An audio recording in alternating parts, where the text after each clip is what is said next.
Assalamualaikum warahmatullahi wabarakatuh, rekan-rekan sekalian, para peserta kuliah penulisan ilmiah. Kali ini kita akan berbicara salah satu topik yang sangat penting ya dalam dunia penulisan, tidak hanya di level universitas ya, bahkan di level yang ya secara umum materi ini harus diketahui oleh siapa saja yang terjun, siapa saja yang berkecimpung dalam dunia penulisan. Terutama lebih terkhusus lagi dalam dunia di universitas, kita sebagai seorang mahasiswa wajib mengetahui tentang hal ini. Karena kita akan berhubungan dengan yang namanya karya ilmiah, kita akan berhubungan dengan yang namanya penulisan makalah, ya kemudian proposal, lalu ada tugas akhir, ya tesis untuk S2, kemudian S3 ada disertasi, ya dan beberapa hal yang terkait dengan itu. Sehingga ini merupakan materi yang wajib, ya materi yang kita semua harus tahu, yaitu materi tentang plagiarisme, atau plagiarism, ya. Jadi topik yang akan kita pelajari secara umum kita akan coba belajar yang pertama terkait dengan contoh yang plagiarisme. Mungkin kita pernah mendengar seorang mahasiswa S3 yang terpaksa harus dicabut gelar doktornya karena melakukan plagiarisme karena ketahuan melakukan plagiarisme. Seorang pejabat ya dia harus terpaksa mengundurkan diri ya karena diketahui juga melakukan plagiarisme. Seorang profesor juga dia harus dipecat, harus diberhentikan dengan tidak hormat karena melakukan plagiarisme. Dan beberapa contoh yang lain banyak kita amati, ya banyak kita saksikan, dan itu beredar luas di media, ya baik media massa maupun media elektronik. Itu contoh plagiarisme. Ya, kita akan belajar itu di bagian yang slide yang ketiga. Kemudian yang berikutnya terkait dengan latar belakang dan definisi plagiarisme. Sebenarnya apa saja sih yang melatar belakangi seseorang itu melakukan plagiarisme?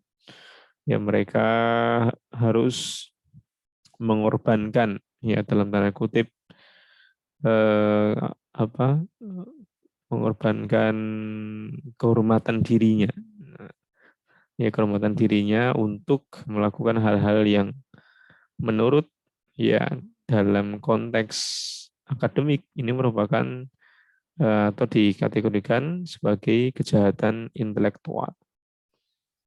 Nah, kemudian definisinya seperti apa? Ya, mungkin kita pernah mendengar plagiarisme, ya yang terlintas di pikiran kita plagiarisme itu ya menjiplak menjiplak karya seseorang, menjiplak baik itu apakah dia termasuk menjiplak sedikit atau sebagian atau keseluruhan. Itu termasuk nanti kita akan lihat definisi ya, lebih lengkap seperti apa. Kemudian ruang lingkup plagiarisme, ya ruang lingkup cakupannya. Ya tadi ada yang sebagian, ada yang keseluruhan. Ya kemudian kalau sebagian itu termasuk mencakup apa saja, ya dan seterusnya. Kemudian tipe plagiarisme, lalu cara dan tips untuk menghindari plagiarisme. Ya kita saya akan menyampaikan beberapa cara yang mudah-mudahan dengan cara tersebut ya kita bisa terhindar dari yang namanya perbuatan yang tidak terpuji ini. Kemudian aplikasi deteksi plagiarisme, ya nanti akan saya berikan contoh ya aplikasi apa saja, baik yang berbayar maupun yang free, yang gratis. Ya memang kalau kita lihat persentase yang gratis saat ini ya dari hasil pengamatan atau dari hasil penelusuran jauh lebih banyak ya dibandingkan dengan yang berbayar. Jadi Anda bisa memanfaatkan aplikasi yang free, aplikasi yang bisa Anda gunakan ya karena semuanya online, kapanpun dan dimanapun. ya untuk membantu Anda dalam mendeteksi, dalam memverifikasi, ya dalam memastikan ya karya tulis Anda, karya ilmiah, paper, laporan ataupun yang lainnya itu terbebas dari yang namanya plagiarisme. Kemudian sanksi, ya hukuman apa yang diberikan. Ya karena tadi plagiarisme termasuk atau identik dengan kejahatan, maka plagiarisme ini ya dari kejahatan sebagaimana yang pernah atau sebagaimana yang sering kita lihat ya, orang jahat itu atau orang yang bersalah itu ya dihukum, ya dipenjara, ya seorang perampok misalkan, dia ketahuan merampok, ketahuan mencuri, kemudian dia tertangkap lalu diadili dan dipenjara. Begitu juga dengan plagiarisme, ya kegiatan yang atau yang disebut sebagai kejahatan intelektual ini, ya ada undang-undang yang mengatur secara khusus, ya ada yang mengatur secara khusus dan sanksi yang akan diberikan, yang akan ditanggung oleh seorang yang melakukan perbuatan ini. Ya itu topik yang akan kita pelajari rekan-rekan. Dan tolong setiap poin ya setiap subbab ini Anda bisa memberikan secara perhatian secara full, secara penuh ya. Dan yang paling penting adalah bagaimana kita bisa menanamkan, ya bisa mengambil ya intisari, kemudian kita bisa menanamkannya dalam pikiran kita, dalam benak kita, ya sehingga langkah-langkah apa yang kita ambil itu bisa ya jangan atau jangan sampai melakukan yang namanya plagiarisme ini. Yang paling mudah ya menjiplak dan seterusnya, copy paste tanpa mencantumkan sumbernya, yaitu sebagai contoh umum, yaitu termasuk plagiarisme. Nah, rekan-rekan sekalian, kita coba lihat di sini ya. Ini saya berikan beberapa contoh dan eh, kalau ada nama yang terkait dengan universitas, ya ini tidak ada maksud sama sekali untuk ya mendiskreditkan atau merendahkan suatu universitas suatu kampus, tidak, karena informasi ini informasi yang saya ambil dari website ya, dari link berita yang itu bisa diakses secara umum ya, bukan private ya. Kalau private memang perlu izin khusus, tapi ini saya ambilkan dari link berita yang bisa Anda akses ya, bisa Anda akses sewaktu-waktu ya, kapanpun dan dimanapun. Ya, ada beberapa contoh ya, di sini ada contoh bagaimana seorang pejabat ya, eh, bukan di sini coba, seorang yang menteri yang bagian kanan atas di sini, menteri urusan keluarga di Jerman yang bernama Franziska Giffey, yang mengundurkan diri dari jabatannya karena dituduh ya dalam temuan tesisnya atau disertasinya ya, tesis doktoral ya, dia melakukan plagiat ya, plagiarisme. Kemudian ada seorang dosen juga ya, dia sempat eh, menjiplak ya satu karya yang sudah pernah dipublikasikan, kemudian dia memproduksinya kembali dalam tanda kutip, ya memproduksi itu ya bisa mengubah hanya sedikit ya, hanya mengubah mungkin tidak terlalu banyak hanya ya sedikit itu dalam artian kurang dari 30%. Ya sehingga yang sisanya sekitar 70% ke atas itu sama dengan sumbernya, kemudian dia hanya mengganti namanya, mengganti afiliasinya, kemudian dan mungkin juga keywordnya, abstraknya, sehingga dia kemudian dia publish di tempat yang lain. Ya, seorang profesor ya, tidak tanggung-tanggung ya, gelarnya dia seorang profesor. Kemudian ada lagi seorang guru besar ya di suatu kampus ya, melakukan secara sistematis melakukan plagiarisme untuk kenaikan pangkat. ada seorang ya dari kampus ternama, kemudian dia sempat pernah melakukan seminar ya, suatu ketika dia melakukan seminar di luar negeri. Nah, kemudian dari situlah ya awal ketahuan ya dia melakukan, ternyata apa yang diseminarkan, apa yang dikerjakan dalam disertasinya itu sudah pernah ya dikerjakan oleh seorang mahasiswa yang itu dilakukan beberapa tahun sebelumnya. Ya, sehingga akhirnya apa? Akhirnya gelar doktornya dicabut. Ada seorang artis dari Korea, ya, dia mengambil master, ya. Kemudian ya setelah pemeriksaan, ya bahwa dapat dibuktikan bahwa tesisnya ya merupakan hasil dari plagiarisme. Jadi dia menjiplak ya satu topik tanpa mencantumkan sumbernya. Dan tentu masih banyak contoh, ya masih banyak hal-hal, ya sampai ada yang dulu pernah awal sekali saya ceritakan, seorang mahasiswa di Jepang, dia hanya menjiplak satu gambar, ya satu gambar yang itu dia ambil ya dari karya atau dari paper yang lain, ya, dan dia terbitkan di satu jurnal ternama, ya orang masuk di situ sangat sangat sulit, ya sangat susah. Nah, kemudian ya sampai akhirnya dia ketahuan dan akhirnya bunuh diri. Ya, dan contoh-contoh yang lain masih sangat banyak, ya, mulai dan sanksi yang diberikan bermacam-macam, mulai dari dipecat, kemudian mengundurkan diri, sampai dengan dicabut gelarnya, ya, dan sanksi sosial yang jelas ya itu akan terus membekas ya seseorang yang melakukan ya kecurangan, ya kejahatan yang berupa plagiarisme ini. Oke, rekan-rekan sekalian, itu yang contoh ya, contoh kasus. Nah, ini contoh hasil ya saya pernah mereview ya, satu artikel, ya satu draft yang disubmit di salah satu jurnal yang ya cukup dikenal eh, di Wireless Personal Communication yang diterbitkan oleh penerbitnya Springer. Ya, dan ini hasil pemeriksaan dengan menggunakan Turnitin.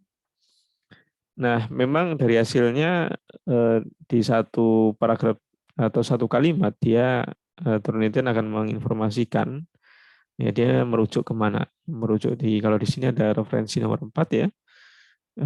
Kemudian ini referensi nomor 11. Maaf, ini maksudnya adalah apa ya? Alamatnya ya, alamat yang asalnya, sumbernya ya. Ini bukan referensi tapi sumbernya.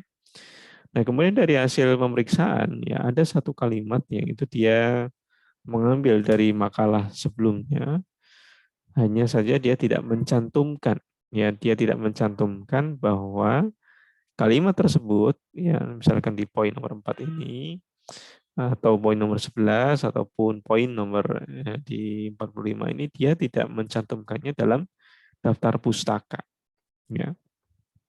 Begitu. Nah, kalaupun dia mencantumkannya dalam daftar pustaka, kemudian dia tidak boleh hanya sekedar mengcopy paste.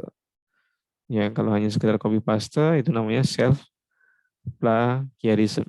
Ya, plagiarisme sendiri ya, sendiri. Artinya dia memproduksi karya memproduksi atau menulis ulang karyanya, kemudian dia tanpa melakukan perubahan yang signifikan atau dia terbitkan di beberapa jurnal ya tanpa adanya perubahan. Nah, itu salah, dan di sini juga dia mengambil dari makalah atau dari paper yang sudah pernah diterbitkan, kemudian dia tidak mencantumkannya ya dalam daftar pustaka. Jadi namanya plagiarisme. Ya, ini disebut sebagai plagiarisme. Dan setelah saya tahu itu, kemudian saya memberikan rekomendasi untuk mereject paper ini. Nah, dan mengapa ini? Mungkin ada pertanyaan dari kita semua, ya. Ada yang bertanya-tanya. ya mungkin di hati masing-masing, ini kenapa plagiarisme itu bisa terjadi. Nah, kita sebagai seorang mahasiswa tentu apa hal yang paling sering kita kita lakukan itu adalah ya, kalau itu berhubungan dengan penulisan ya. Kalau itu berhubungan dengan penulisan ya, kita biasanya mencari sumber dari internet, kita mencari sumber dari website tertentu, kemudian dari makalah, dari ataupun dari magazine atau dari sumber-sumber yang lain. Nah, terkadang atau seringnya ya kita eh, hanya sekedar mengambil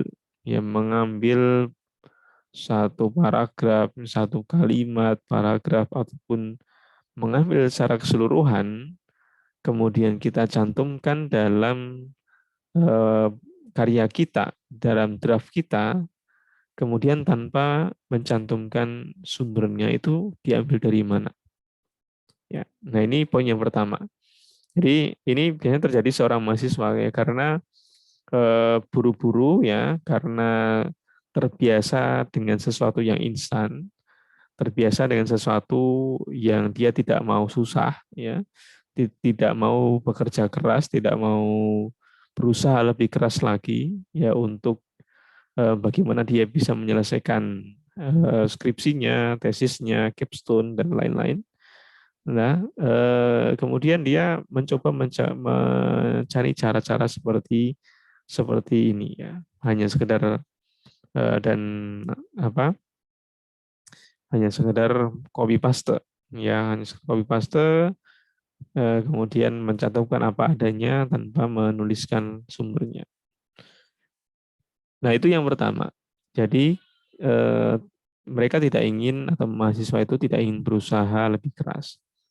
Ya, tidak ingin berusaha bagaimana dia bisa melalui proses yang namanya penulisan ini ya dengan apa dengan usaha yang minimal sehingga dia melakukan itu menghalalkan segala cara termasuk membayar orang ya, termasuk membayar orang. Dia tidak ingin menyelesaikan, berusaha untuk menyelesaikan karyanya, dia hanya sekedar ya mencari jasa ya agar bagaimana tugasnya itu bisa segera selesai.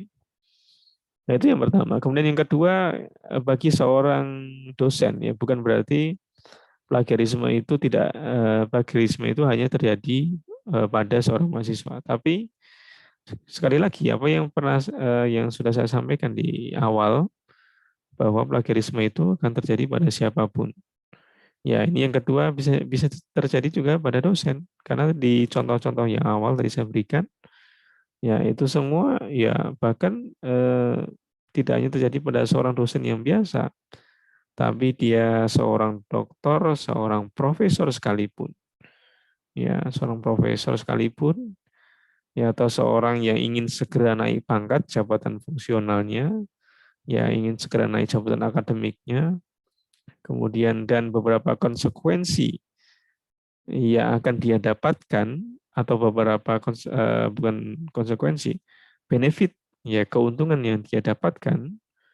Tapi kemudian dia tidak ingin sekali lagi ya tidak ingin berusaha sesuai dengan peraturan yang ditetapkan, ya tidak ingin berusaha lebih keras lagi dan mencukupkan dengan kondisinya yang ada saat ini. Ya akhirnya ya menggampangkan segala cara, kemudian dia melakukan yang namanya plagiarisme. Ya, agar segera tercapai ya tanpa usaha yang signifikan. Kemudian yang ketiga, bisa jadi plagiarisme itu didorong atau dimotivasi karena keinginan untuk segera menjadi orang yang terkenal, ya, terkenal dengan ya bahwa dia agar dikenal ya sebagai seorang yang produktif, misalkan sebagai seorang yang banyak bukunya, banyak artikel ilmiahnya, ternyata bukunya itu hanya mengambil dari ya hanya comot sana comot satu chapter kemudian mengambil ya chapter yang satu dengan yang lainnya, menempatkan di bukunya. Lalu karya ilmiah juga demikian. Ya dia hanya mengambil ya satu paragraf ya dari paper A, paragraf yang lain dari paper B, ya, paragraf yang berikutnya dari paper yang lain. Ya, kemudian dia tidak mencantumkan referensinya. Ya, ya atau keinginan menjadi seorang yang terkenal ya di media massa, misalkan dia tulisannya dimuat, ya tulisannya dimuat di media tersebut ya, atau media yang cukup terkenal mungkin.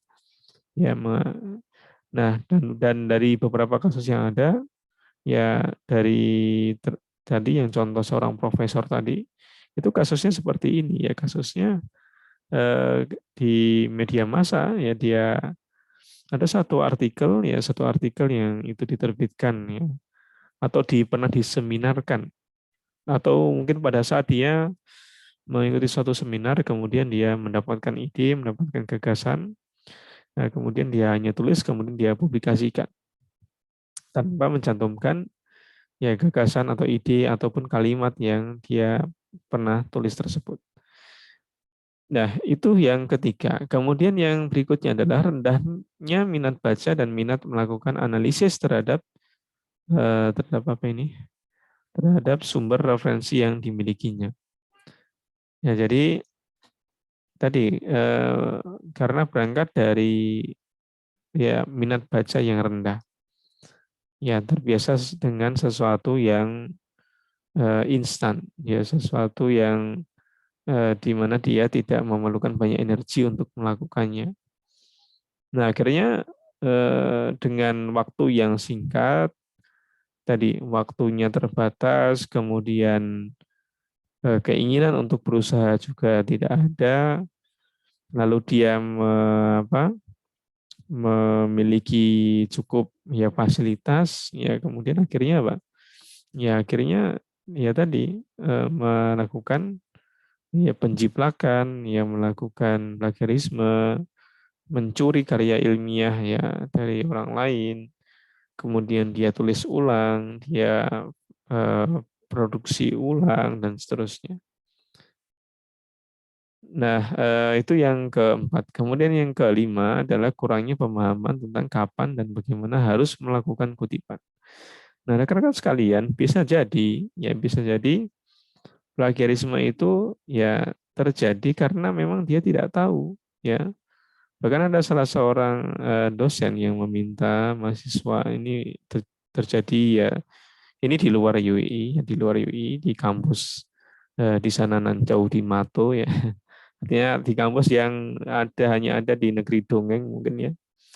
Ya, artinya bukan, yang jelas itu di luar UI. Ya ada yang mungkin ada seorang ya dosen yang justru meminta untuk mengambil mengambil satu referensi makalah begitu, kemudian dia gunakan ya makalah itu ya sama persis ya, tanpa melakukan perubahan-perubahan yang ada, ya perubahan dalam artian idenya, kemudian kalimatnya, ya parafrase dan lain-lain, ya dia tidak melakukan perubahan, sehingga apa yang dia tulis memiliki kemiripan yang cukup tinggi, ya mungkin sekitar 70 ya 80% atau bahkan sampai 100%, atau bahkan hanya dengan mengganti judulnya, kemudian mengganti abstraknya, kemudian bisa jadi dengan mengganti selain abstrak ada keywordnya ya atau kesimpulannya, tapi bab satu mulai dari introduction, kemudian dari perancangannya, kemudian sampai sampai dengan hasil ya pembahasan dan diskusi, ya. Nah, itu semua yang bisa jadi karena pemahamannya ya tidak dia memang tidak tahu, dan tidak mau tahu, ya. Jadi tidak, dia orang yang memang tidak tahu, kemudian tidak mau tahu, kemudian yang ketiga pengawasan, ya pengawasan terhadap yang namanya pengawasan kampus, ya pengawasan universitas, ya pengawasan di level prodi misalkan, atau di level universitas secara umum itu sangat sangat lemah. Ya bisa jadi sangat controllingnya, pengendaliannya atau mungkin pemantauannya sangat sangat lemah, sangat terbatas, ya. Sehingga budaya curi mencuri dalam tanda kutip ini, yang mencuri ide, gagasan dan lain-lain itu sangat dengan mudah dilakukan. Apalagi kalau sudah tersistem, apalagi kalau sudah itu dilakukan secara sistematis. Nah, ini beberapa latar belakang ya yang bisa mendasari adanya atau terjadinya suatu plagiarisme. Nah, mungkin tidak terbatas pada 5 hal ini, ya bisa jadi ada hal yang lain ya, mungkin karena termotivasi tadi ingin publikasi di jurnal yang ternama, kemudian ingin segera menjadi apa, naik pangkat dan lain-lain itu sudah disebutkan juga. Oke, kemudian, nah sekarang kita beralih ke definisi. Nah, rekan-rekan sekalian, tadi kalau secara umum ya definisi secara umum itu saya kira kita sudah semua yang mengetahuinya. Tetapi di sini kita perlu bagaimana sih aturan resmi, ya aturan dari pemerintah yang menyebutkan berkaitan dengan yang namanya plagiarisme. Ini di nomor 17 tahun 2010, ya, jadi Peraturan Menteri Pendidikan Nasional RI nomor 17 tahun 2010. Jadi plagiat adalah perbuatan sengaja atau tidak sengaja dalam memperoleh atau eh,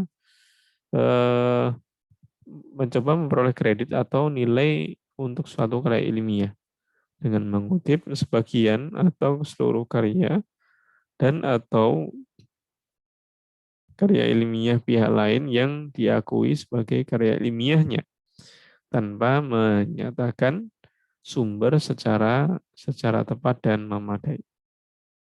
Ya, jadi itu peraturan Menteri Pendidikan, ya, perbuatan yang sengaja dan tidak sengaja atau tidak sengaja itu ya tadi bisa jadi karena dia tahu kalau itu plagiarisme, kemudian dia nekat melakukan plagiarisme, itu yang kondisi yang pertama, ya berarti dia melakukannya dengan sengaja, atau dia tidak sengaja, ya karena memang memang kondisinya tidak tahu, ya tidak tahu dan tadi tidak mau tahu tadi.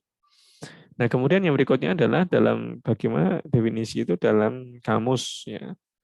Dalam kamus eh, besar bahasa Indonesia tahun 2008 ya. Di sini plagiat adalah pengambilan karangan, ya pendapat dan sebagainya orang orang lain dan menjadikannya seolah-olah, ya ini ada titik poinnya, menjadikannya seolah-olah karangan pendapat sendiri. Nah, itu yang kedua, KBBI.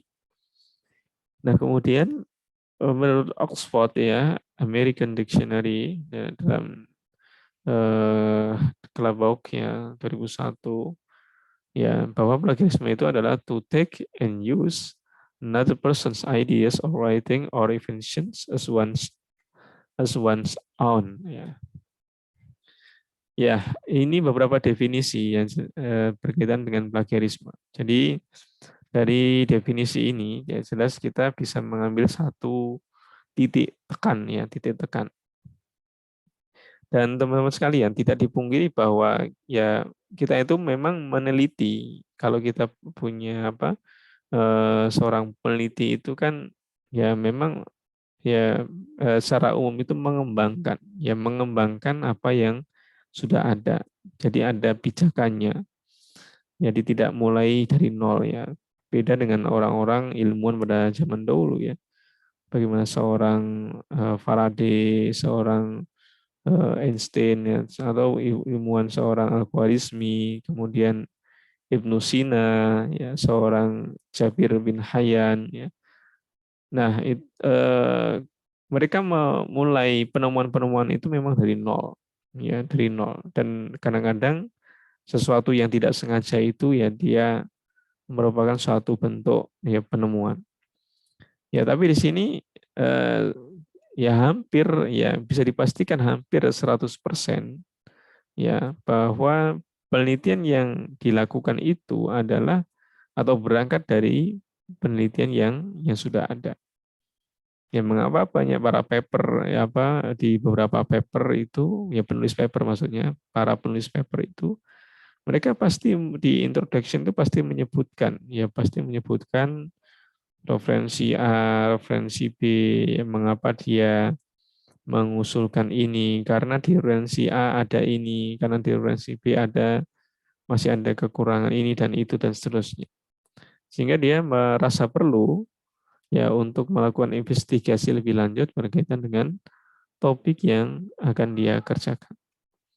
Ya, jadi tetapi dari definisi ini jangan sampai ya kita memiliki pijakan paper, pijakan makalah atau pijakan penelitian itu tanpa mencantumkan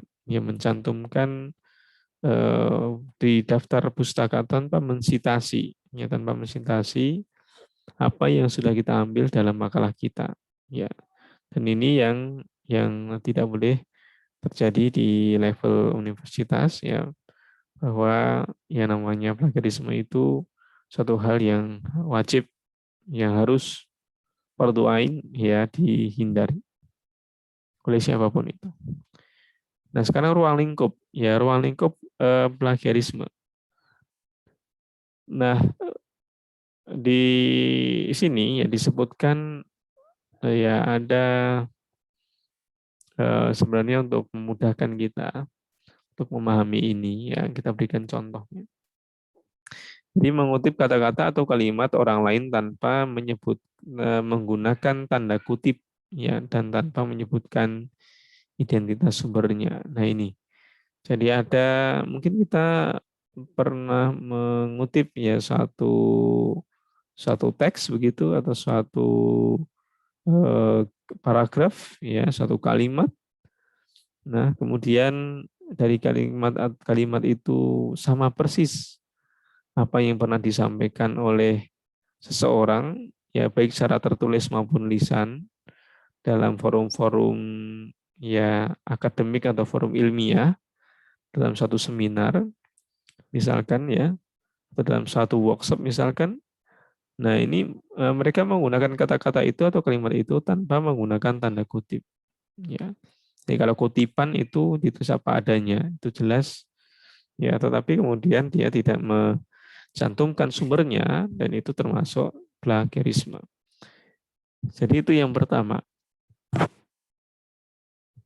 berkaitan dengan kata-kata atau kalimat. Kemudian yang berkaitan dengan gagasan, ya pandangan atau teori. Nah, rekan-rekan sekalian, jadi plagiarisme itu dari bukan hanya yang dipertimbangkan itu adalah kajiannya. Yang diperlukan itu adalah eh, tidak hanya apa teksnya atau kalimat yang tadi yang dikutip, tetapi juga idenya atau gagasan yang berkaitan dengan topik-topik yang dia gunakan ya untuk karyanya. Nah ini perlu berhati-hati rekan-rekan sekalian ya bahwa suatu ide gagasan itu bisa ya jika tidak atau cara mensitasinya itu tidak sesuai ya atau dia tidak menyebutkan ya identitas sumbernya di mana dia mengambil ide itu gagasan tersebut, nah, maka dia termasuk atau hal tersebut termasuk plagiarisme. Kemudian yang berikutnya adalah menggunakan fakta. Ya, fakta itu bisa berupa data, informasi milik orang lain tanpa menyebutkan identitas sumbernya. Ini hampir sama mengakui tulisan orang lain ya sebagai tulisan sendiri. Nah, ini yang lumayan cukup parah begitu ya. Dia hanya mengganti bagian-bagian tertentu, namanya jelas diganti dia, kemudian instansinya dan lain-lain. Nah, ini kemudian diklaim ya, padahal tulisan tersebut ya sudah pernah diterbitkan, ya mungkin dengan judul sedikit yang berbeda, tapi sebenarnya isinya sama. Nah, kemudian melakukan parafrase, ya melakukan parafrase, yaitu mengubah kalimat orang lain dalam bentuk kalimat sendiri tanpa mengubah idenya, tanpa menyebutkan identitas sumbernya. Jadi teman-teman, parafrase itu boleh, ya parafrase itu ya memang yang direkomendasikan adalah parafrase. Jadi ketika kita membaca suatu teori misalkan, kemudian dari teori tersebut kita coba ambil idenya apa, dan dari ide tersebut kemudian kita eh, sebutkan, kita tuliskan dengan bahasa kita sendiri. Ya. Nah, tapi masalahnya ini bisa dianggap sebagai plagiarisme. Ya, ketika apa? Ketika tanpa menyebutkan identitas sumbernya, di mana dia ngambil, di mana dia copy mengambil tadi ya copy paste dan sebagainya. Kemudian yang terakhir adalah menyerahkan suatu karya ilmiah yang dihasilkan dan atau telah dipublikasikan oleh pihak lain, seolah-olah sebagai karya dirinya sendiri.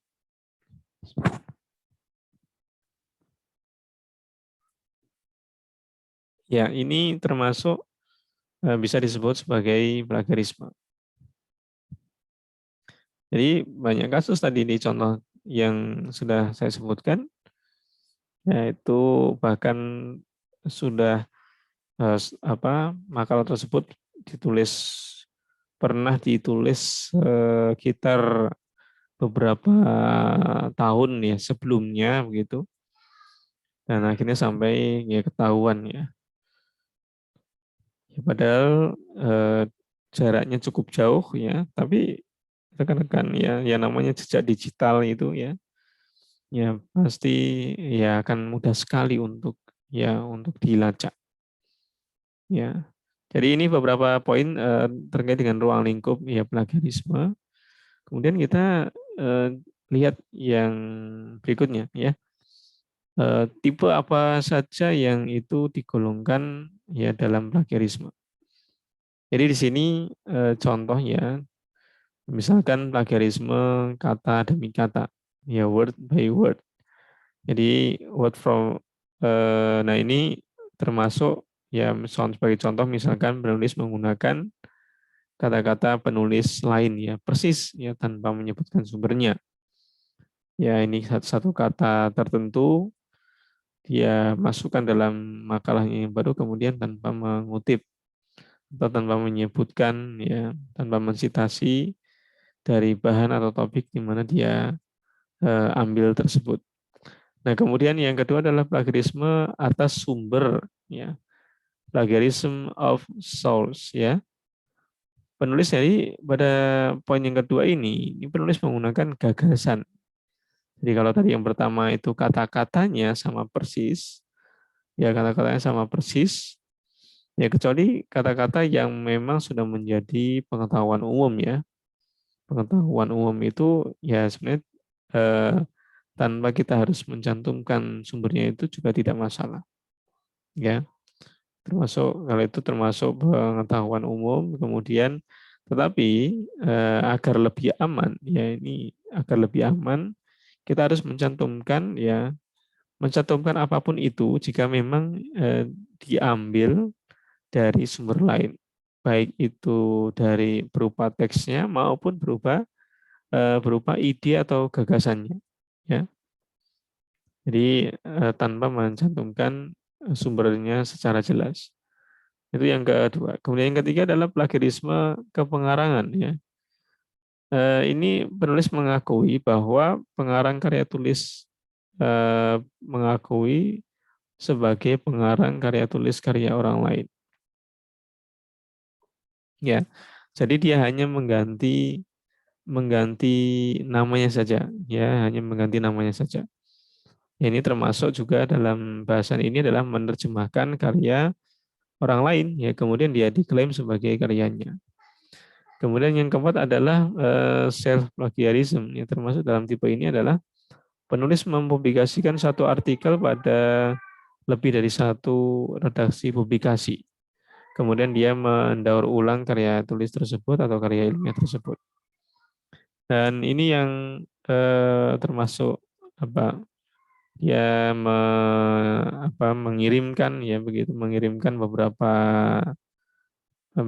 satu draft ya, dikirimkan ke beberapa sumber tempat atau tempat publikasi. Dan yang paling penting dalam self plagiarism ini adalah bahwa ketika mengambil karya sendiri, ya karya kita baik berupa paper, jurnal atau conference, maka ciptaan ya karya baru yang dihasilkan itu harus memiliki perubahan yang berarti. Jadi misalkan teman-teman kita memiliki suatu topik penelitian misalkan. Ya, topik penelitian kita itu berkaitan dengan IoT. Ya, IoT tentang di dunia medical ya, atau di bidang biomedik. Nah, dari IoT tersebut ya, dari IoT tersebut atau dari karya tersebut ya, kemudian dia menulis paper, ya menulis makalah, lalu makalah itu dia publikasikan di jurnal A misalkan. Di jurnal A dia tuliskan draft di situ, kemudian ya sebelum dia atau mendapatkan notifikasi di jurnal A tersebut, dia coba untuk mengirimkannya di jurnal yang lain misalkan. Ya, misalkan taruh di jurnal B.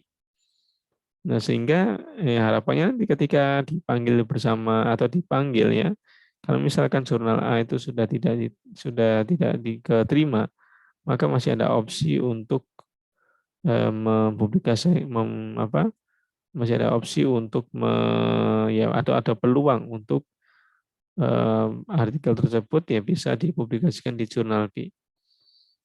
Ya, agar apa? Agar tadi mempersingkat waktu tunggu, karena biasanya satu artikel itu ya tunggunya cukup lama, ya bisa 1 semester, ya bisa 1 tahun, ya, atau mungkin bahkan lebih.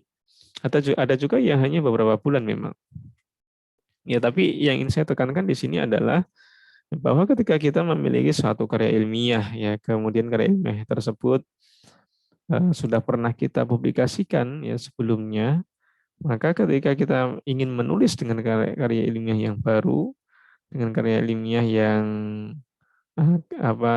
dari hasil penelitian ya yang akan kita teliti atau topik yang akan kita teliti.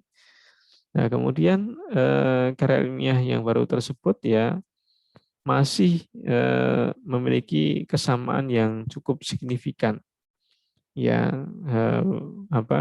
topiknya mungkin sama, kemudian misalkan variabel-variabel yang lain juga sama. Nah, kemudian dia tidak berusaha untuk mengambil atau memberikan perubahan ya, perubahan. Ini rekan-rekan sekalian, ini perlu diperhatikan bahwa perubahan ya karya ilmiah itu ketika kita ingin mempublikasikan ya di jurnal yang lain, tentu itu harus berbeda, harus ada perubahan, ya harus ada perbedaan ya dengan yang pernah dipublikasikan sebelumnya. Nah, ini agar tidak atau agar jangan sampai terjadi self plagiarism. Nah, biasanya untuk perubahan itu ya memang dikembalikan ke jurnalnya, ya ke pengelola. Ada yang memang bisa cepat, ya begitu. Ada yang mungkin 1 bulan, ya ada yang ya 2 bulan dan seterusnya sampai atau bahkan sampai 1 tahun ya 1 tahun. Nah, ini yang perlu waspadai. Dan prosentasenya biasanya untuk dari sisi konten ya, misalkan kita punya artikel ya di suatu seminar internasional misalkan. Nah, artikel tersebut apa, sudah diterima ya, satu artikel kemudian sudah diterima, lalu dari artikel tersebut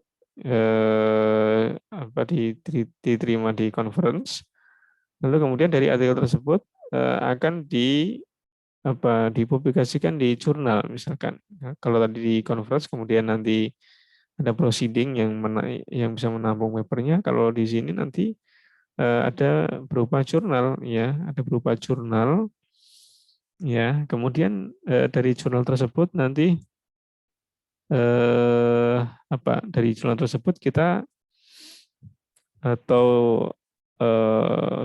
seorang penulis ya, author tidak melakukan atau dari makalah yang sudah pernah dipublikasikan itu kemudian dia ingin mempublikasikan ya di tempat yang baru ya, kemudian dia tidak melakukan perubahan ya, ataupun kalaupun melakukan perubahan hanya sebagian sebagian kecil ya, sebagian kecil, paling hanya 10% ya atau 20%.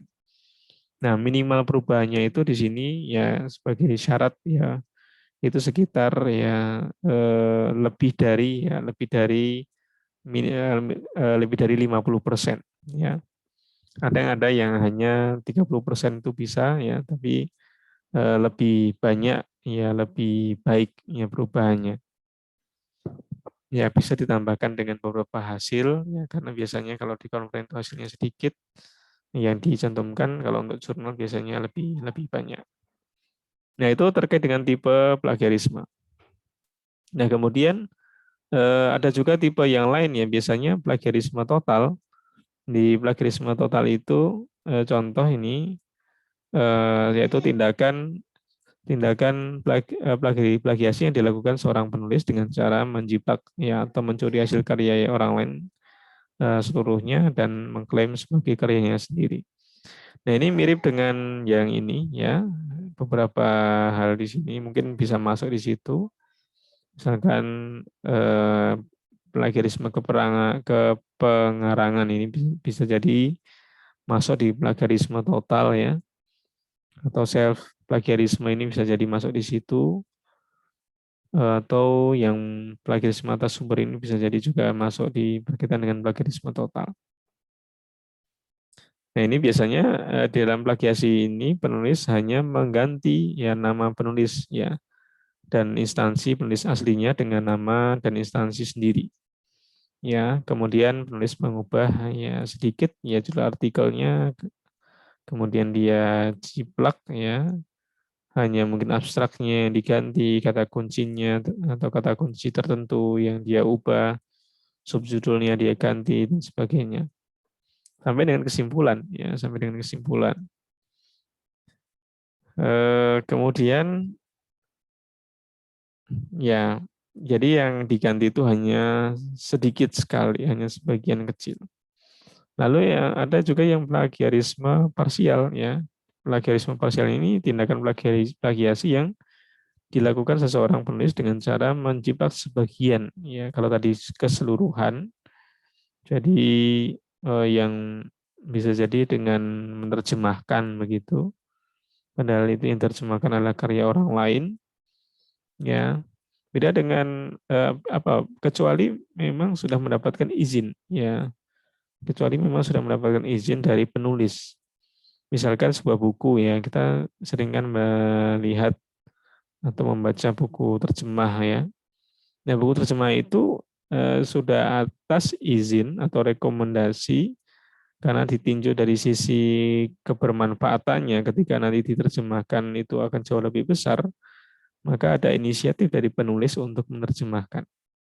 Ya, kemudian dia harus meminta izin penulis yang menulis buku tersebut, menulis artikel atau buku tersebut ya, dan juga penerbitnya ya, ada penerbitnya juga harus meminta izin ya, meminta izin. Jadi semuanya harus tahu ya, semuanya harus sama-sama mengetahui ya berkaitan dengan terkait dengan karya terjemah tadi.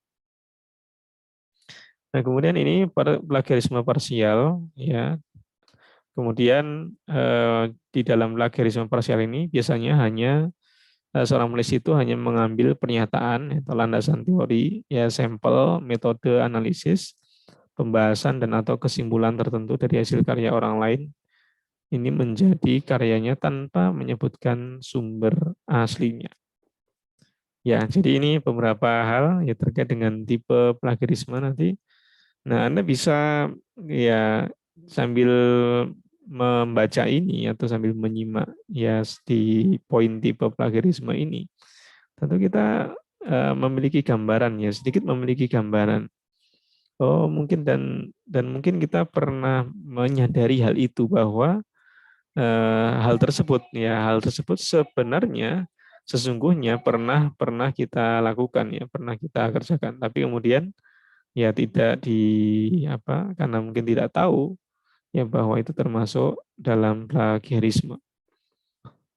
Nah, kemudian langkah apa saja yang setelah kita mengetahui tipe plagiarisme, kemudian hal-hal yang masuk dalam plagiarisme.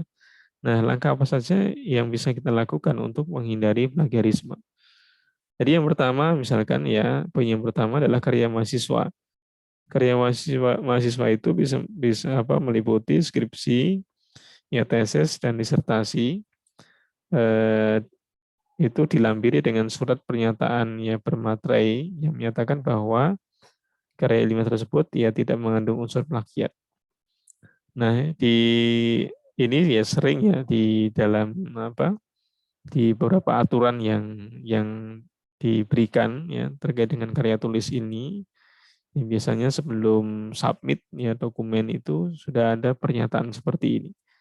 Ya pernyataan bahwa karya yang dihasilkan ya tesis, ya skripsi, tesis, disertasi itu bukan merupakan atau tidak mengandung ya unsur plagiat ya, bukan merupakan karya ilmiah yang memang sama persis atau diambil dari karya sebelumnya ya atau secara umum tidak mengandung unsur plagiat ya unsur-unsur yang poin-poin yang tadi sudah pernah atau tadi sudah saya sampaikan. Ya, dan di sekarang di kalau apa di paper-paper begitu ketika seorang penulis itu ingin mensubmit ya karya tulisnya atau draft ya makalahnya di suatu conference atau di suatu jurnal ya, biasanya ada pernyataan ya pernyataan bahwa ya hasil atau draft yang dia submit itu memang betul-betul orisinil ya.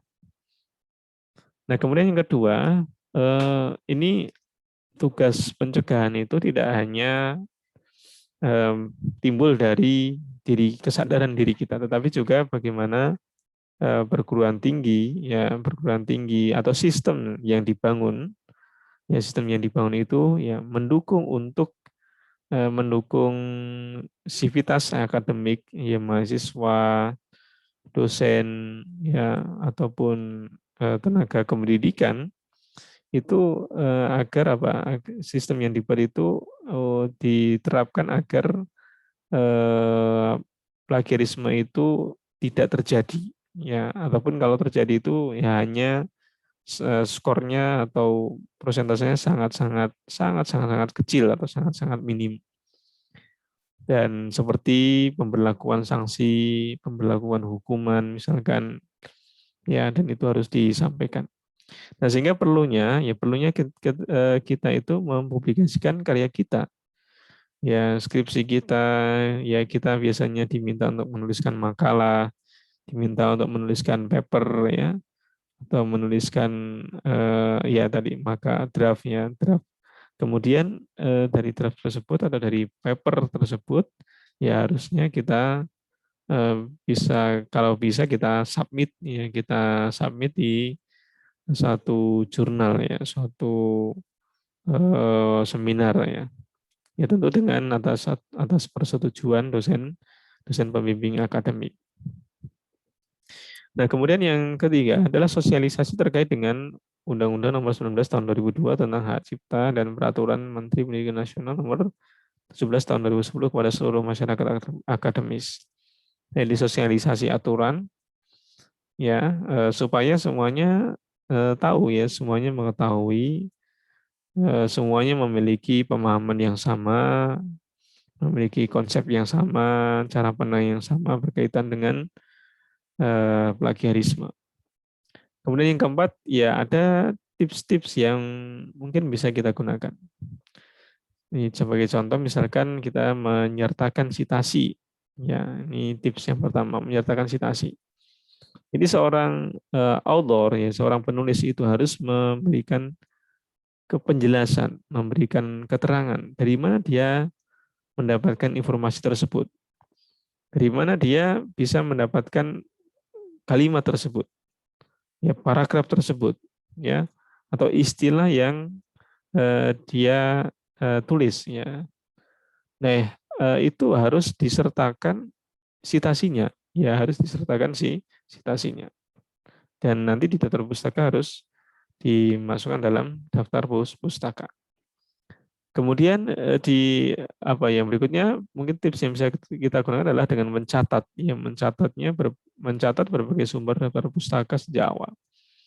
Jadi kita mungkin di referensi apa capstone misalkan, atau di referensi tugas akhir. Nah, kita biasanya mengambil referensi itu dari berbagai sumber, ya, dari internet, web, ya, kemudian dari satu jurnal misalkan, atau dari buku. Nah, diusahakan kita memiliki catatan kecil, ya, catatan kecil berkaitan dengan atau folder khusus, ya, folder tertentu berkaitan dengan pustaka atau apa bahan-bahan yang akan kita gunakan. Tapi yang paling mudah adalah kita menggunakan tools, ya seperti Zotero tersebut, ya pernah kita bahas sebelumnya. Ya, misalnya kita punya daftar daftar library kita, kemudian kita masukkan di situ di library tersebut, ya khusus membahas apa? Membahas topik tertentu, misalkan, ya. Ya, ada yang dari buku, ada yang dari proceeding, ya, ada yang dari jurnal, ya, ada yang dari website misalkan, ya, dan dari sumber-sumber lain yang terpercaya. Nah, kita punya catatan sehingga ketika kita ingin menggunakannya, kita tidak bingung ya mencarinya lagi, ya mencari ditaruh di mana atau lupa menaruhnya dan lain-lain. Ya karena karena lupa naruh, ya, atau kemudian lupa tidak lupa ngambilnya dari mana dan sebagainya itu. Nah, itu harus disiasati dengan cara memberikan catatan. Kemudian yang berikutnya adalah melakukan parafrase. Itu parafrase itu adalah menggunakan susunan kalimat sendiri, ya dari sumber asli yang dengan tetap mencantumkan rujukannya atau sumbernya. Jadi ini yang saya jelaskan tadi, ya. Jadi parafrase. Nah, caranya seperti apa? Cara pengutipan atau parafrase. Jadi kalau pengutipan itu biasanya hanya dikutip ya dengan dua tanda kutip. Jadi dia teks kalimatnya itu sama persis, penulis yang baru tidak berhak ya melakukan yang namanya perubahan. Jadi dia hanya mengambil ya sama persis, ya kemudian dia memberikan tanda kutip lalu dia menyebutkan sumbernya, ya. Nah, kemudian itu yang pertama. Yang kedua adalah menuliskan daftar pustaka, ya, atas karya yang dirujuk, ya dengan baik dan benar. Yang dimaksud adalah sesuai dengan panduan yang ditetapkan masing-masing institusi dalam penulisan daftar pustaka. Ya, jadi setelah tadi eh, misalkan tadi mengutip, ya di kutipannya itu juga harus dicantumkan di daftar pustaka. Ya, referensi maksudnya. Jadi referensi yang dimaksud atau referensi di mana dia mengambil kalimat tersebut, ya dia memparafrasekan atau mengutip, ya mengutipnya, maka dia harus menjelaskannya atau harus menyebutkannya di daftar pustaka.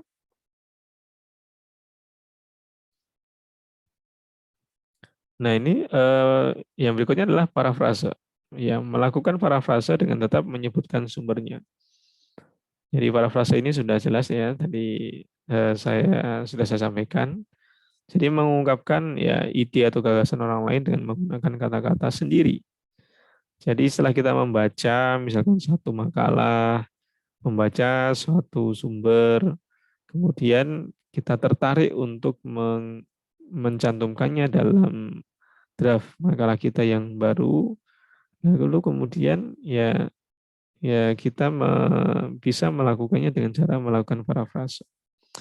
Nah, sebagai contoh misalkan ya di situ ada beberapa contoh kalimat ya, kalimat asli. Ya ini diambil satu kalimat misalkan there is no strong evidence that smoking cigarettes is linked to baldness in young women. Ya, ini hasil eh, apa dari teks asli seperti itu.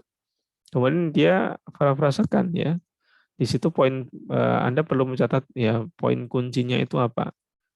Ya, apa strong evidence, kemudian smoking, ya, kemudian ada young woman. Ya, kemudian setelah dilakukan paraphrase dengan kalimat yang lebih singkat, ya, smoking has been linked to baldness in young woman. Nah, jadi ditulis ya, jadi intinya itu apa? Ya, yang perlu Anda pahami. Jadi, inti dari kalimat atau gagasan dari kalimat itu apa? Kemudian setelah Anda tahu intinya, setelah Anda tahu gagasannya, Anda tahu idenya, kemudian ya Anda coba ceritakan dengan ya bahasa sendiri, dengan kalimat sendiri. Yaitu ya kalimat satu. Kemudian kalimat asli yang dua.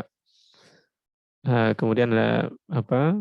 The low self-monitoring person is generally more attentive to his or her internal attitudes and disposition than to externally based information such as others' reaction and expectation.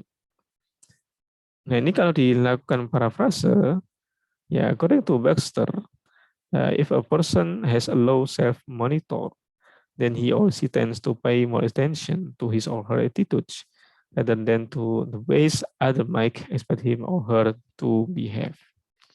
Nah itu kalau ditulis ya dari sisi susunan katanya ya berbeda, ya jelas berbeda. Tapi ada beberapa yang mungkin kesamaan, yaitu tidak masalah. Ya selama Anda mencantumkan di situ sumbernya. Ya. Nah ini contoh yang saya ambil di satu paper ya. Nah ini tugas Anda, coba lakukan parafrase. Ya lakukan parafrase dari kalimat-kalimat yang saya tuliskan di sini. Ini kalimat 3, kalimat yang keempat. Ya, kalimat 3 itu contohnya deep learning atau DL yang merupakan sebuah teknik berbasis jaringan saraf tiruan telah banyak digunakan dalam beberapa tahun terakhir sebagai salah satu metode implementasi machine learning. Nah, kalau Anda parafrasekan seperti apa? Ya, Anda ambil idenya, kemudian dibuat dengan kalimat sendiri. Kemudian kalimat asli yang keempat ini berdasarkan data yang dihimpun gugus tugas percepatan ya penanganan COVID-19 sejak ditemukannya kasus COVID-19 pertama kali di Indonesia pada awal bulan Maret 2020 per tanggal 28 Februari 2021 tercatat ya sekian kasus ya dan seterusnya. Nah, ini kalau Anda parafrasekan nanti jadi seperti apa? Ini kalimat yang kelima, kemudian ini kalimat yang keenam. Ya, nanti akan saya berikan linknya di setelah ini, setelah akan saya cantumkan dalam slide ya untuk link pengumpulannya. Nanti di masing-masing kalimat itu ya Anda bisa langsung masukkan ya hasil parafrase yang menurut ya bahasa Anda sendiri. Nah, kemudian tipsnya tadi menghindari plagiarisme, tadi ada beberapa tips. Ini melakukan parafrase, kita perdalam sedikit di sini parafrase. Ini sangat penting. Kemudian tips selanjutnya adalah melakukan interpretasi. Jadi rekan-rekan sekalian, jadi untuk memperkuat ide, yang memperkuat gagasan yang disampaikan, nah biasanya ini di bagian introduction bisa masuk di situ, ya, atau nanti di bagian pembahasan. Ya, di bagian pembahasan di situ ada, jadi terkadang kita perlu memperkuat ya gagasan yang disampaikan. Ya, nah, gagasan tersebut ya, atau ide tersebut ya, kita perlu ya membandingkannya dengan ide atau gagasan yang pernah disampaikan oleh orang lain. Ya, ini sebagai untuk memperkuat apa? Untuk memperkuat bahwa gagasan kita itu ya berbeda, atau kita itu mengusulkan sesuatu yang berbeda dari author A, author B, atau author yang lainnya. Ya, sehingga dengan melakukan interpretasi tersebut, ya nanti akan lebih jelas, ya akan lebih mudah untuk menjelaskan, ya akan lebih memberikan gambaran bahwa apa yang kita usulkan itu, ya itu berbeda dengan metode-metode yang sudah ada sebelumnya. Karena di situ disebutkan ya perbedaannya di mana, kemudian kekurangannya di mana. Nah, kemudian yang berikutnya adalah memanfaatkan aplikasi anti plagiarisme. Ya, jadi ini salah satu tools, ya, ini sudah kita melakukan penulisan, kemudian kita ingin supaya lebih mantap lagi, misalkan lebih mantap lagi bahwa apa yang sudah kita tulis itu ya ketika nanti dicek ya oleh editor, dicek oleh reviewer, dicek oleh mungkin pembimbing kita, atau dicek oleh dosen kita, dosen pengampu mata kuliah kita, nah itu tidak ada indikasi, ya tidak ada indikasi ya bahwa ya mahasiswa tersebut melakukan plagiarisme. Nah, ada banyak detektor plagiarisme. Ini ada ticket ya, ada Turnitin juga, ini berbayar. Kalau yang tadi di slide berapa tadi awal tadi pakai Turnitin. Nah, sekarang yang gratis ya sebenarnya banyak ya. Kalau untuk aplikasi yang gratis Anda bisa manfaatkan ini, ada Quotex, ada plagiarisme, ada Search Engine Reports, ada Plagium, ada Small SEO Tools, ada Prepost SEO, kemudian Checker ya, dan seterusnya. Anda bisa mencoba ya untuk mengecek karya tulisnya Anda, atau mungkin proposal yang Anda susun ya. Jangan sampai tanpa disadari Anda melakukan plagiarisme. Nah, ini nanti. Jadi ini ada tugas juga untuk kalian. Nanti sudah masing-masing nanti dibentuk ya kelompok sesuai dengan kelompok PSE. Ya, kemudian nanti yang belum dapat kelompok, Anda bisa bergabung ya dengan yang lainnya, nanti kita akan atur di situ. Nah, nanti sesudah proposal itu jadi, sebelum nanti dipresentasikan, tugas Anda untuk melakukan pengecekan secara mandiri dengan alat tersebut ya. Nanti Anda coba screenshot, ya Anda coba analisis, ya hasilnya seperti apa. Kalau persentasenya itu sudah di atas 50%, ya itu Anda harus hati-hati, Anda harus perbaiki. Tapi kalau persentasenya itu kurang dari 10%, ya memang tergantung standar standar satu akademik ya tertentu. Ada yang mensyaratkan minimum 6, ya ada yang di bawah ya atau kurang dari itu. Nah, itu perlu kita harus berhati-hati ya, dan harus coba kita cek ya dengan alat yang ada saat ini ya, yang bisa Anda manfaatkan. Nah, sanksinya ya ini ada undang-undang yang mengatur tentang plagiarisme ya, dari jadi dari hukuman denda ya sampai dengan dicabut gelar doktornya, atau cabut gelar S2-nya, atau mungkin dicabut gelar sarjananya.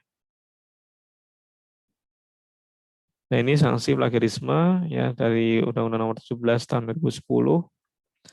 Ya, jika terbukti melakukan plagiarisme, maka seorang mahasiswa akan memperoleh sanksi ini bagi seorang mahasiswa ya. Sanksi yang paling ringan teguran. Yang kedua bisa dalam bentuk peringatan secara tertulis ya. Kemudian penundaan pemberian sebagian hak mahasiswa, kemudian pembatalan nilai ya, lalu pemberhentian dengan hormat, kemudian pemberhentian tidak dengan hormat ya sebagai status sebagai mahasiswa ya, kemudian pembatalan ijazah apabila telah lulus dari proses pendidikan. Ya, terkait kasus pembatalan ijazah ini sudah sering terjadi.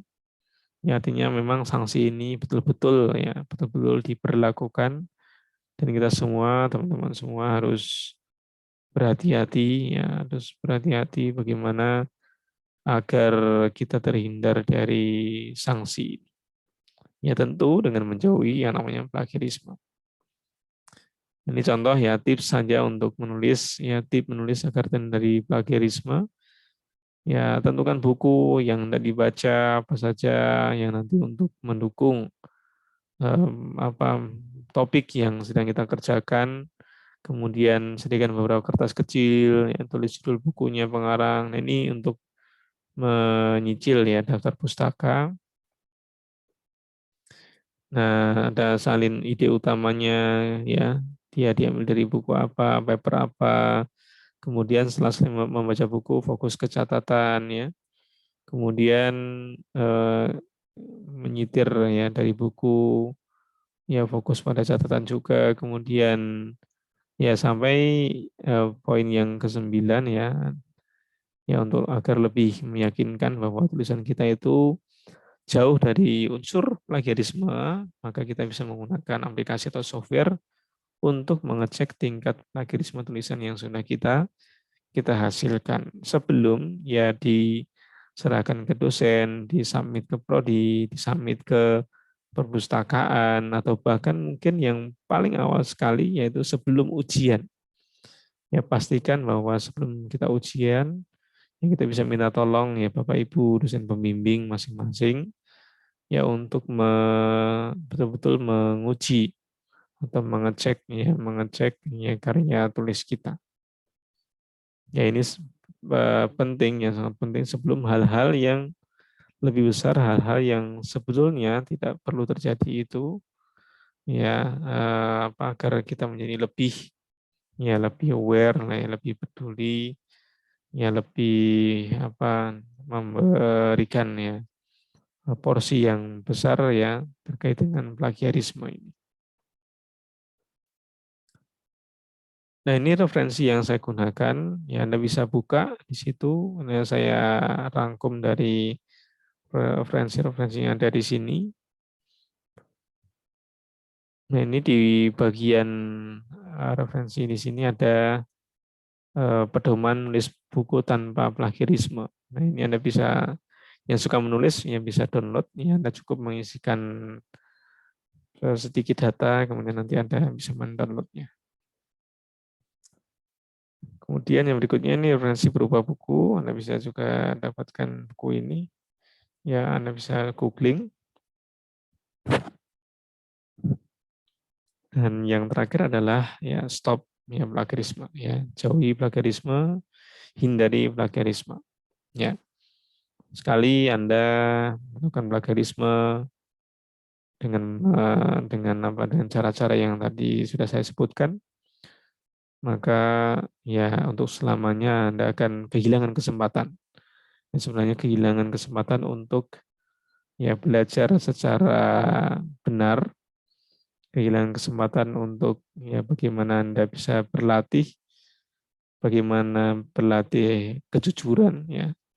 Karena sebetulnya di apa sebagai seorang mahasiswa, selain intelektualitas yang dibutuhkan, ya selain ketekunan, tapi juga kejujuran ya adalah hal yang tidak boleh ya ditawar-tawar. Ya, Anda harus jujur ya pada diri Anda. Ya, Anda harus jujur berkaitan dengan apa yang saat ini Anda kerjakan. Ya, jujur dalam artian segala hal yang tidak boleh dilakukan ya tentu ya tidak boleh dilakukan sama sekali meskipun itu hanya sedikit ya. Hal-hal yang tidak diperbolehkan ya Anda harus hindari itu dan lakukan ya biasakan menulis itu sesuai dengan panduan. Menulis itu sesuai dengan guidance yang sudah ditetapkan ya secara resmi.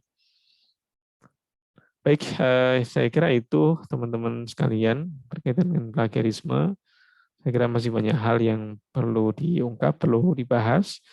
Namun ya semoga yang sedikit ini ya meskipun hanya sedikit ya bisa memberikan gambaran kepada kita semua ya gambaran secara utuh ya berkaitan dengan plagiarisme ini. Dan yang paling penting adalah kita bisa menghindari yang namanya perbuatan yang disebut-sebut sebagai kejahatan intelektual.